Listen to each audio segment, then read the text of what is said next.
है कि वहां पर फौज को तलब कर लिया गया है। अगर कराची की ही सूरत हाल के हवाले से आपको बताएं तो यहां कोरोना SOPs की खिलाफ वर्जी पर इंतजामिया ने डंडा उठा लिया है और ये बताया जा रहा है कि जो लोग SOPs की खिलाफ वर्जी कर रहे हैं उनके खिलाफ कार्रवाइयां की जा रही हैं। गार्डन के इलाके में 2 किड्स प्लेलैंड, 2 ब्यूटी सैलून समेत 5 दुकानों को सील कर दिया गया। दोनों किड्स प्लेलैंड के मालिकान को गिरफ्तार भी कर लिया गया है। बर्न्स रोड पर भी कार्रवाई की गई। 7 दुकानों समेत रेस्टोरेंट्स को सील कर दिया गया।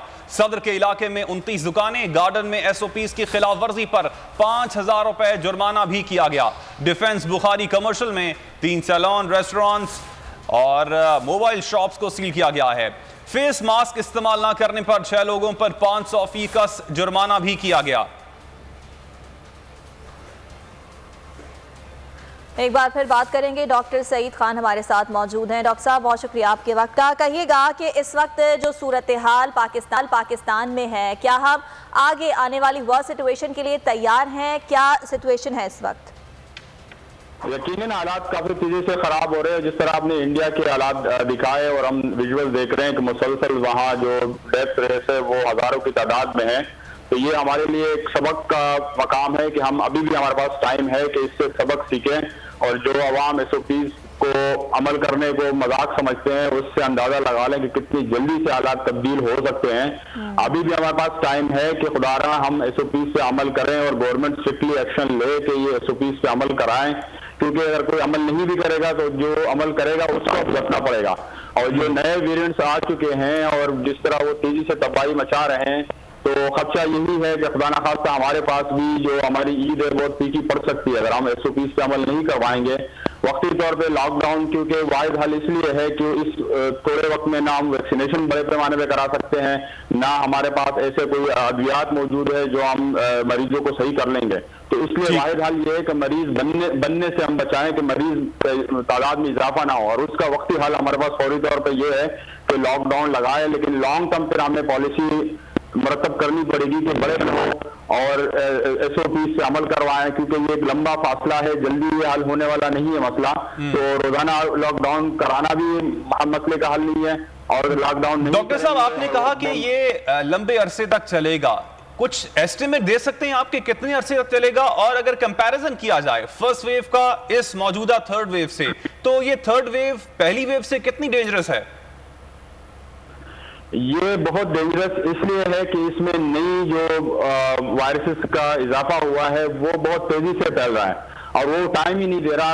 1-2 हफ्ते में वो इतने नंबर्स बढ़ जाते हैं कि जो डॉक्टर्स हैं और जो पैरामेडिक स्टाफ है वो कम पड़ जाता है, हॉस्पिटल की बेड्स कम पड़ जाते हैं। तो इसका एग्जैक्ट कोई नया फिनोमेना है, लेकिन जिन ममालिक ने वैक्सीनेशन बड़े पैमाने पर कराई है, जिस तरह अमेरिका की एग्जाम्पल अभी हमारे सामने है कि वो एक दिन में 3 मिलियन डोज वैक्सीन लगा रहे हैं, और उसका फायदा इनको अभी ये हुआ कि जिन लोगों को वैक्सीन लग चुकी है उसमें ना होने के बराबर बीमारी आ रही है और वहां पे इन्फेक्शन तकरीबन 0 हो चुका है जिन लोगों को वैक्सीनेशन लग चुकी है। तो मसले का मुस्तकिल हल, जामे हल यही है कि वैक्सीन लगवाई जाए, लेकिन अगर वैक्सीन नहीं लगाई जाती तो ये रोजाना की बुनियाद पे हमारे पास ये बीमारियां मुख्तलिफ शक्लों में, मुख्तलिफ स्ट्रेन में, और जिस तरह हम कभी बरतानवी वायरस कहेंगे और कभी साउथ अफ्रीका, तो वैक्सीनेशन वाहिद हल है। अगर हम जितनी जल्दी वैक्सीन लगाएंगे तो ये मसला हल हो जाएगा, लेकिन जिस रवि से हमारे यहाँ वैक्सीन लग रही है और हमारे पास वैक्सीन की तादाद भी कम है, तो लोगों का वैक्सीनेशन प्रोसेस में इसका इंटरेस्ट कम है, लोग कम वैक्सीनेशन लगवा रहे हैं। तो इस मजबूरी तौर पे हमें बहुत बड़े पैमाने पे अवेयरनेस लानी चाहिए, गवर्नमेंट को बहुत फ्रंट से मजीद मेहनत करनी चाहिए। पहले से काफी मेहनत वो कर रहे हैं, लेकिन जब लॉकडाउन लगता है तो सारे मेहनत पे पानी फिर जाता है। फिर लोग यही कहते हैं कि ये तो इनके पास सिर्फ लॉकडाउन ही रह गया, लेकिन लॉकडाउन वक्ती का बाकी तमाम ममालिक भी लॉकडाउन लगाती आ रही हैं, क्योंकि लॉकडाउन से ये फायदा होता है कि बड़े पैमाने पे बीमारी नहीं फैलती और आपको टाइम मिल जाता है कि जो आपके पास बाकी सहूलियात हैं उसको आप मुहैया कर पाएं। लेकिन अगर लॉकडाउन नहीं लगाएंगे फिर आपके हजारों की तादाद लाखों में चली जाएगी और फिर आपके पास संभलने का मौका नहीं मिलेगा और फिर हालात बहुत दिगरगू हो सकते हैं।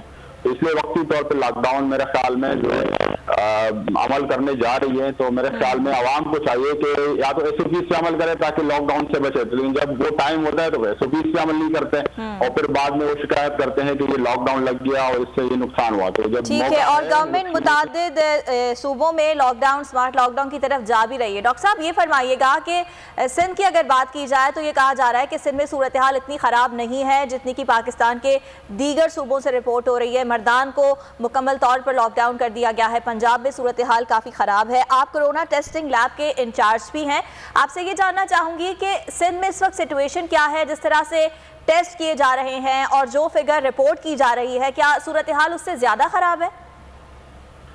अगर आप देखें तो हम सिंध एक महीने थोड़ा सा जो नंबर ऑफ केसेस पीछे जा रहा है। पंजाब में पहले वो शिद्दत आ गई थी, तो कोई वजह नहीं है कि सिंध में ये हालत आगे एक महीने के अंदर ना हो।